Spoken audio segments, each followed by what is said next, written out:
A reading from the Holy Gospel according to John. John 15:18 through 21. If the world hates you, realize that it hated me first.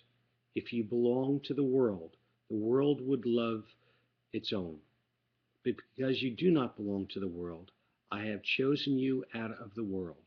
The world hates you. Remember the word I spoke to you.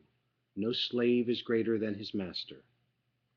If they persecuted me, they will also persecute you. If they kept my word, they will also keep yours. And they will do all these things to you on account of my name, because they do not know the one who sent me. The Gospel of the Lord.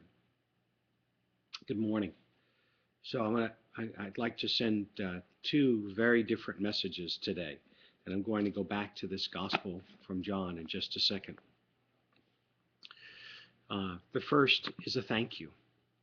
On Monday, we had dinner with Father Cannon. After greeting Father Cannon, I spent a little time with him, and I excused myself after dinner. Whatever I had, whether the flu or a bug, I couldn't manage to even stay at the table while everyone else ate. Mom and Taylor had dinner with Father Cannon, entertained him, and after dinner, they enjoyed the fresh-baked apple pie Mom had made. On Thursday, I received a voicemail from Father Cannon. The love in his voice on the message was overwhelming. Father Cannon was calling to thank me for making him feel so welcome on Monday night.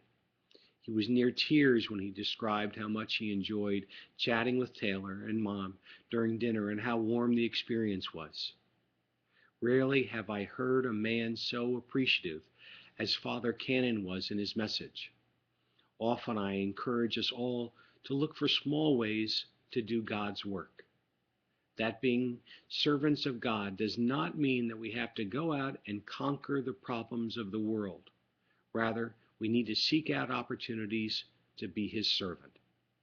On Monday, Mom and Taylor lived this by being there for Father Cannon, by having dinner with a man who gives his entire life to Christ.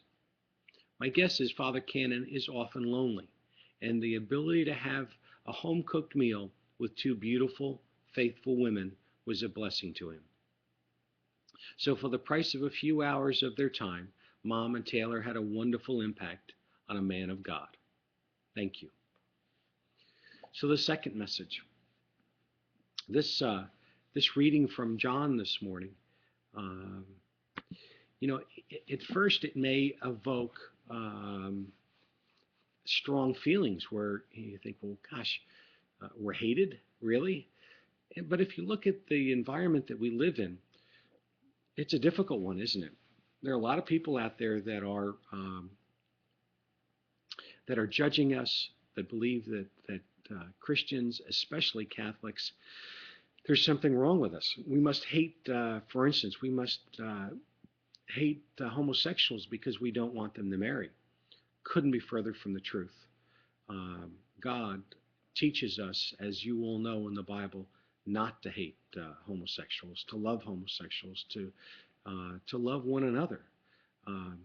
But just because we won't bend in our faith doesn't mean that we don't care. We do. So yes, we are hated. But I think the point that's coming from Christ in this gospel passage is to hold our head strong, not let that bother us, and march forward.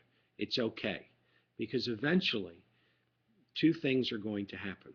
Here on this earth, more and more people are going to, by acting that way, by not getting defensive, by not fighting back, by not being negative, people are going to look over the fence at us and say, I don't know what they have, but I want some of it. The second thing that is going to happen is ultimately we'll join Christ. And that's the payday, right? Peace.